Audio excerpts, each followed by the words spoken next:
नमकीन मिक्सचर वाला। एक गांव में हीरालाल नाम का आदमी अपनी पत्नी अंकिता के साथ रहता था। कुछ दिनों से हीरालाल की नौकरी चली गई थी, इस कारण वह घर में ही था। हमें कुछ बिजनेस शुरू करना चाहिए जिससे कुछ पैसा आ जाए।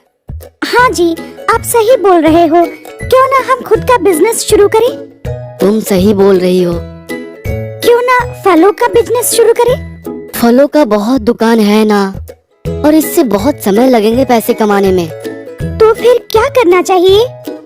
हम लोग नमकीन मिक्सचर का बिजनेस शुरू करते हैं। दोनों मिलकर घर में बनाएंगे और गांव-गांव जाकर मैं बाइक में उसे बेचूंगा। ये तो बहुत अच्छा काम है। इससे अच्छा और जल्दी कमाई होगा। वैसे भी लोग फलों से ज्यादा ये सब खाते हैं।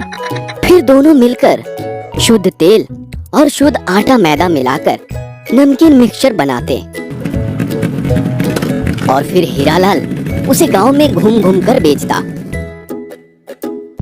एक दिन एक आदमी हीरालाल के पास आता है।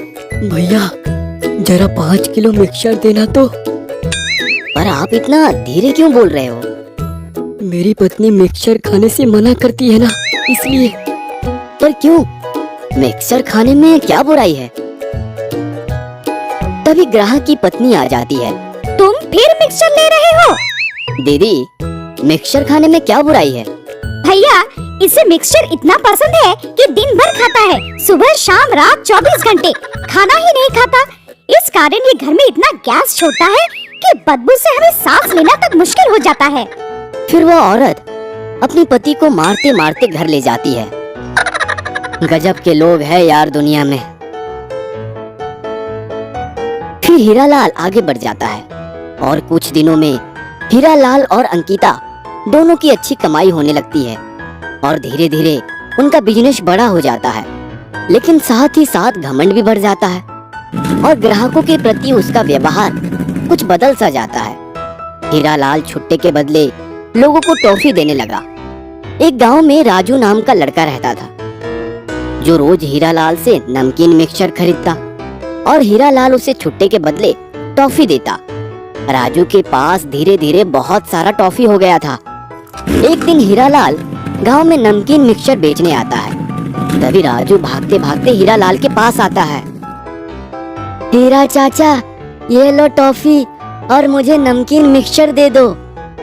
टॉफी से कोई नमकीन मिक्सचर आता है क्या? भागो यहाँ से। पर चाचा, ये तो आपका ही टॉफी है ना।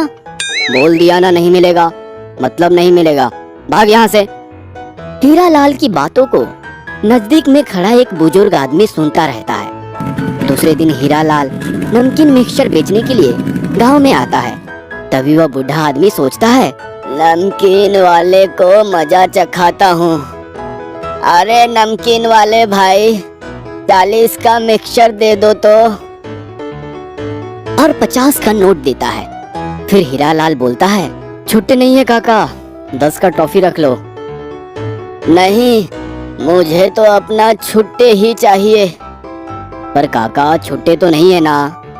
अच्छा तो ये काम करो, 40 रुपए के बदले मेरा ये कच्छा और बनियान रख लो। क्या बोलते हो काका, ऐसा होता है क्या? मुझे तो मिक्सचर के बदले पैसे ही चाहिए। मुझे भी तो मेरे छुट्टे चाहिए बेटा। जब तुम छुट्टे के बदले टॉफी देते हो तब हम तो कुछ नहीं बोलते। ऐसा सुनते ही हीरालाल वहाँ से तुरंत भाग जाता है। धीरे धीरे हीरालाल के मन में और लालच पैदा होने लगा।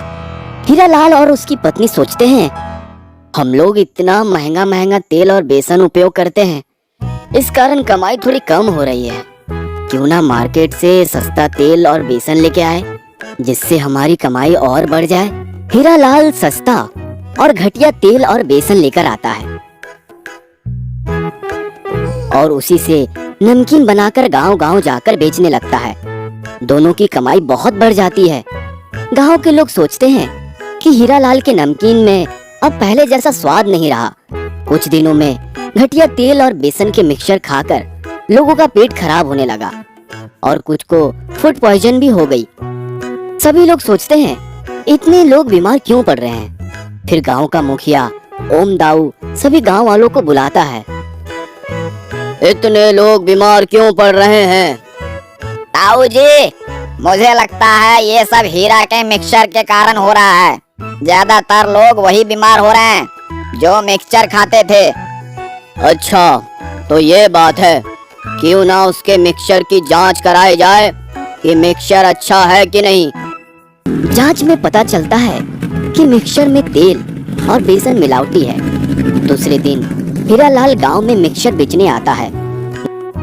गांव वाले उसको पकड़कर उसे खूब पीटते हैं। अरे मुझे क्यों मार रहे हो? मैंने क्या किया? अरे बाप रे! हीरालाल, वो नकली और मिलावटी सामान बेचता है, मारो इसे। और फिर हीरालाल को पुलिस के हवाले कर देते हैं।